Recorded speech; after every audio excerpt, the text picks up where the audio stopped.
Assalamualaikum warahmatullahi wabarakatuh dan salam sejahtera.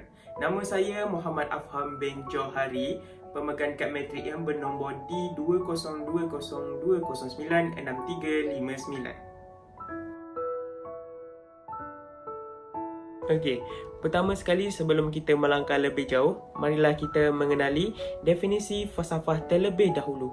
Apa itu falsafah? Falsafah bermaksud cinta terhadap kebijaksanaan. Berfikir secara falsafah mengandungi 3 ciri-ciri, iaitu yang pertama adalah berfikir secara radikal, yang kedua berfikir secara sistematik dan yang ketiga secara universal. Berfikir secara radikal bermaksud berfikir sehingga kepada akar umbi sesuatu perkara. Yang kedua, berfikir secara sistematik pula ialah berfikir secara logik dan tersusun. Manakala berfikir secara universal ialah berfikir secara umum dan mencakupi keseluruhan perspektif atau worldview. Hal ini dapat mencakupi hal-hal yang berlaku di sekeliling dan dapat memberikan perspektif yang berbagai dan manfaat yang diperoleh. Seterusnya kita pergi pada falsafah pendidikan. Falsafah pendidikan ni adalah hasil gabungan antara ilmu falsafah dan ilmu pendidikan. Hakikat kepada falsafah pendidikan adalah pelaksanaan pendidikan. Pelaksanaan pendidikan memerlukan falsafah pendidikan yang tepat dalam menjadikan perkembangan pendidikan Malaysia lebih mantap. Seterusnya, tokoh Imam Al-Ghazali menyatakan pendidikan merupakan pengaruh besar terhadap perkembangan kanak-kanak. Hal ini kerana kanak-kanak lebih terpengaruh dengan perkara yang baharu di sekelilingnya. Imam Al-Ghazali juga menyatakan pendidikan berperanan membantu kehidupan sesuatu bangsa dan pemikirannya. Seterusnya, falsafah pendidikan membentuk kaedah pemikiran falsafah dalam kerangka menyelesaikan permasalahan pendidikan yang berlaku di negara kita. Oleh itu, definisi bagi falsafah pendidikan ialah merupakan satu proses yang mempunyai dua hujung saling berkait, iaitu mendidik dan pendidik. Pendidik mestilah mencari cara yang tersendiri untuk melaksanakan proses mendidik untuk mencari kebenaran, kenyataan dan kebijaksanaan untuk disampaikan kepada yang dididik. Seterusnya, kita pergi pada dasar pendidikan. Definisi dasar pendidikan berdasarkan Kamus Dewan 2005, dasar memberi maksud sebagai asas tunjang teras yang bertujuan untuk pengukuhan sesuatu perkara. Oleh itu, definisi bagi dasar pendidikan ialah formulasi idea-idea yang dikumpulkan dalam menghasilkan garis panduan. Garis panduan ini dihasilkan berdasarkan perundangan yang telah disahkan. Okey. Sistem pendidikan mempunyai komponen-komponen yang saling berinteraksi. Berinteraksi di sini bermaksud saling bergabung dan menyokong antara satu sama lain. Komponen-komponen seperti kurikulum, peperiksaan, institusi memainkan peranan penting dalam meningkatkan sistem pendidikan di Malaysia. Walau bagaimanapun, sistem pendidikan ini perlulah ditambah baikkan dan diberikan perhatian untuk sentiasa diambil pengetahuan dalam melaksanakan penambahbaikan dari masa ke semasa. Okey, kita pergi pada hubung kait falsafah, dasar dan sistem pendidikan. Falsafah merupakan hasil pemikiran yang mempertimbangkan pelbagai soalan dan dari pelbagai sudut, serta melihat gambaran besar yang menyentuh soalan itu. Contohnya, falsafah pendidikan kebangsaan. Seterusnya, daripada falsafah ini barulah dasar digubal. Dasar yang merangkumi formulasi idea-idea sebagai garis panduan sebelum melakukan sesuatu tindakan. Dasar ini melibatkan kepada persoalan perundangan. Contohnya, dasar pendidikan percuma. Akhir sekali, apabila suatu dasar sudah termaktub, maka sistem akan didirikan sebagai pelaksana falsafah dan dasar tersebut. Sistem ini merupakan kompleks dan rumit, namun pelaksanaan sistem ini berjaya apabila semua komponen saling bergabung dan menyokong antara satu sama lain. Contohnya, pendidikan peringkat prasekolah, rendah menengah dan khas. Kesimpulannya, ketiga-tiga perkara ini memberikan hasil yang berbeza, namun mereka saling berhubung kait ke arah pelaksanaan pendidikan yang sempurna dan mencapai matlamat yang dihasratkan. Dalam masa yang sama, memastikan pendidikan di Malaysia dilihat sebagai pendidikan bertaraf dunia. Oleh itu, wajarlah bagi kita untuk sentiasa berganding bahu bagi memastikan pendidikan ini dilihat lebih bermutu dari pelbagai aspek.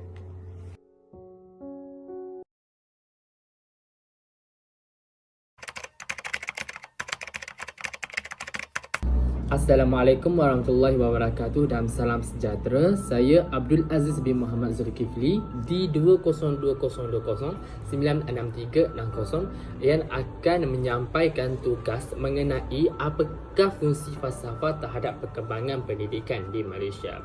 Sebelum saya mengupas dengan lebih lanjut mengenai tugas yang hendak disampaikan ini, eloklah saya memberitahu ataupun menyampaikan apakah yang dimaksudkan dengan falsafah tersebut mengikut beberapa tokoh, iaitu Aristotle, di mana falsafah ialah disiplin ilmu yang menyelidiki asas dan sebab segala benda.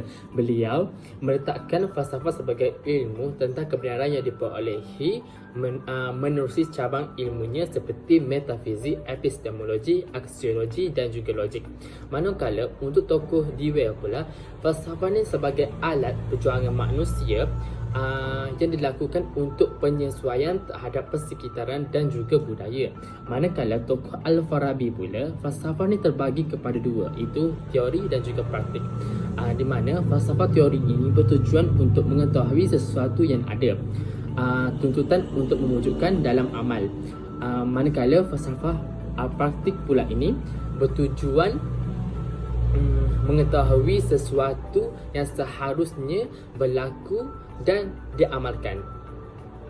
Di sini kita boleh lihat maksud falsafah itu tersendiri adalah pemikiran ilmu dan juga meliputi persekitaran dan kebudayaan. Untuk fungsi falsafah terhadap perkembangan pendidikan, ia mempunyai 5 aspek yang utama, iaitu ketetapan makna pendidikan, hala tuju pendidikan, kebermaknaan hasil pendidikan, menetapkan proses pendidikan dan juga penambahbaikan pendidikan, yang mempunyai peranan untuk perkembangan pendidikan.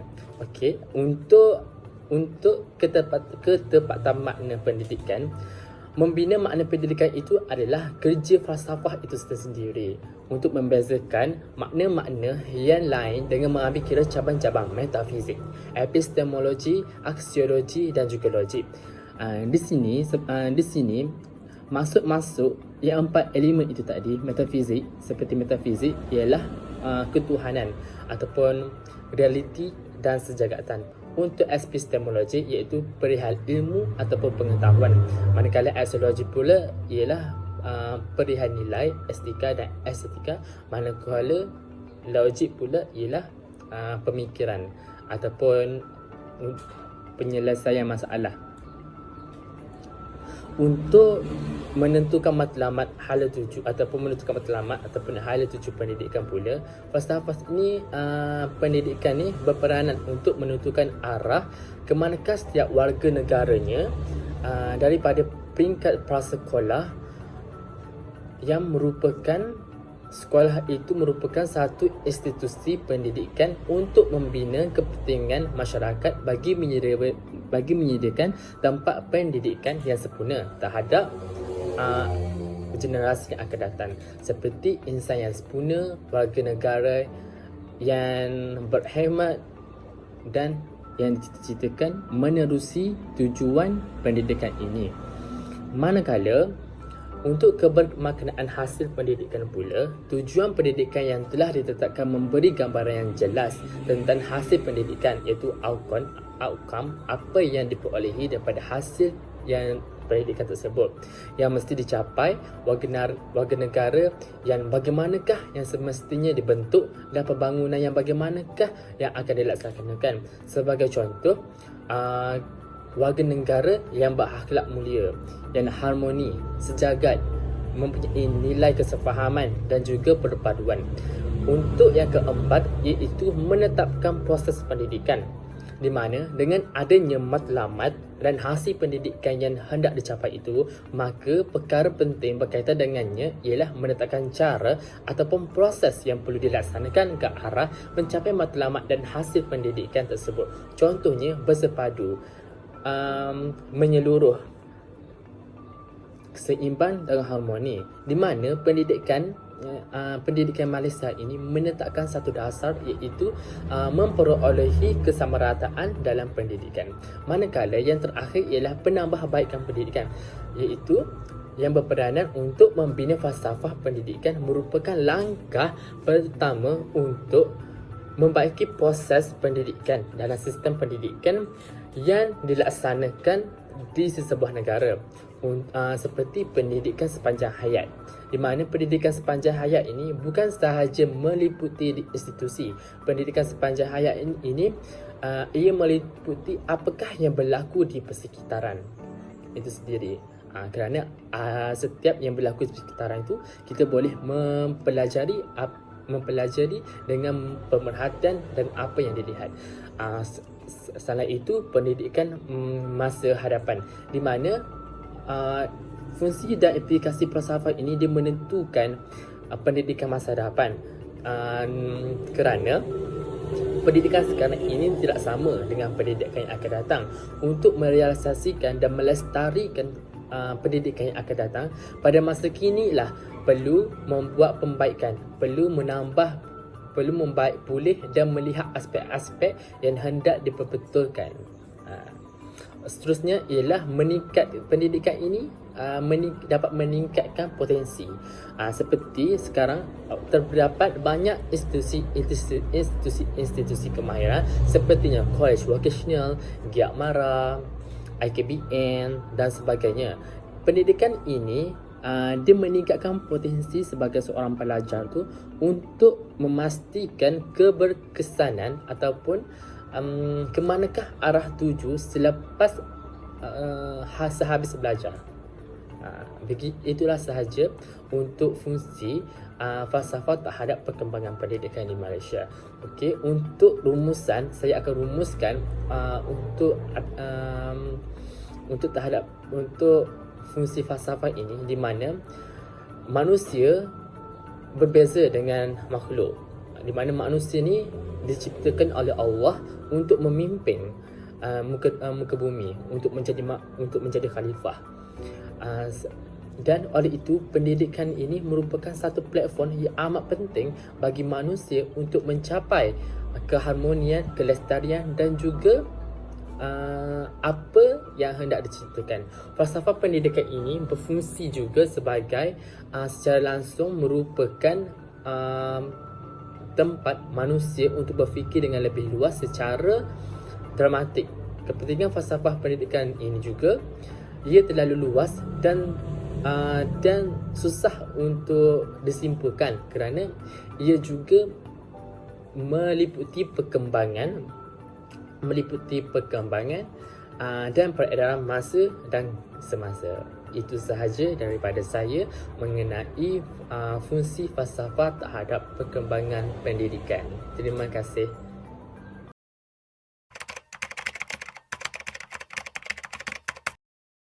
Assalamualaikum, nama saya Abdul Qawi bin Sabaruddin, pemegang nombor matriks D202020966362. Hari ini saya akan membentangkan tentang impak pembangunan negara terhadap kemajuan pendidikan di Malaysia.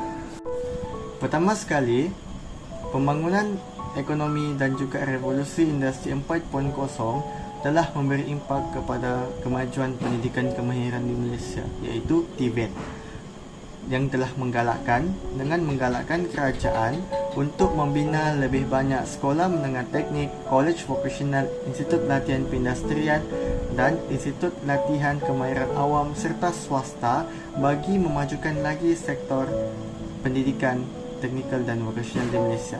Hal ini bertujuan untuk melahirkan dan membina rakyat Malaysia ke arah pekerja kreatif berasaskan teknologi yang mampu membangunkan lagi pengeluaran hasil negara. Kedua ialah pembangunan sosial yang memberi impak kepada kemajuan pendidikan berterusan, membaik pulih dan mengemaskini sistem dan sukatan pelajaran yang menekankan aspek kesedaran, perpaduan, keselamatan, kesejahteraan dan keharmonian bagi melahirkan individu yang dapat membangunkan keluarga, masyarakat dan negara ke arah yang lebih baik. Ketiga ialah pembangunan sains dan teknologi telah mendorong dan memberi impak besar kepada pendidikan STEM, iaitu S untuk sains, T untuk teknologi, E untuk engineering dan M untuk matematik. Kewujudan aliran sains pada peringkat menengah atas di sekolah menengah kebangsaan dan kewujudan sekolah menengah sains adalah salah satu usaha kerajaan untuk membangunkan lagi pendidikan STEM di negara Malaysia.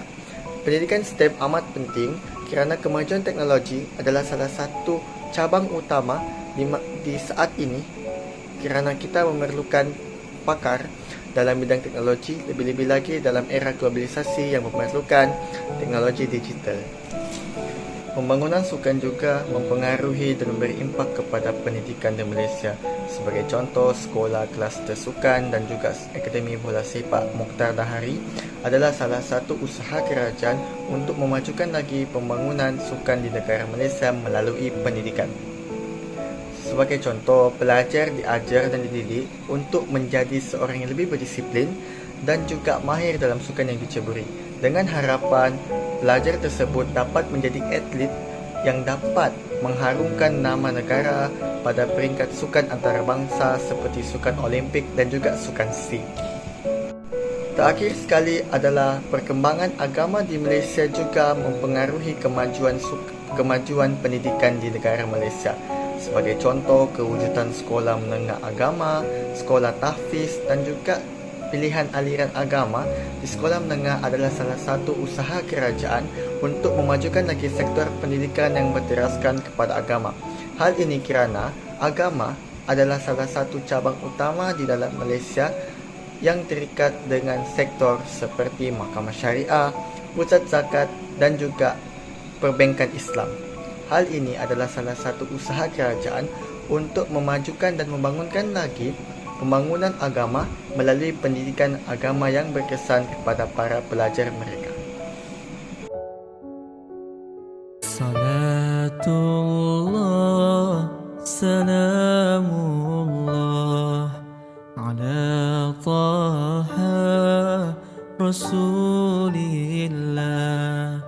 Salatullah, salamullah ala yasin habibillah. Salatullah, salamullah ala taha rasulillah. Salatullah, salamullah ala yasin habib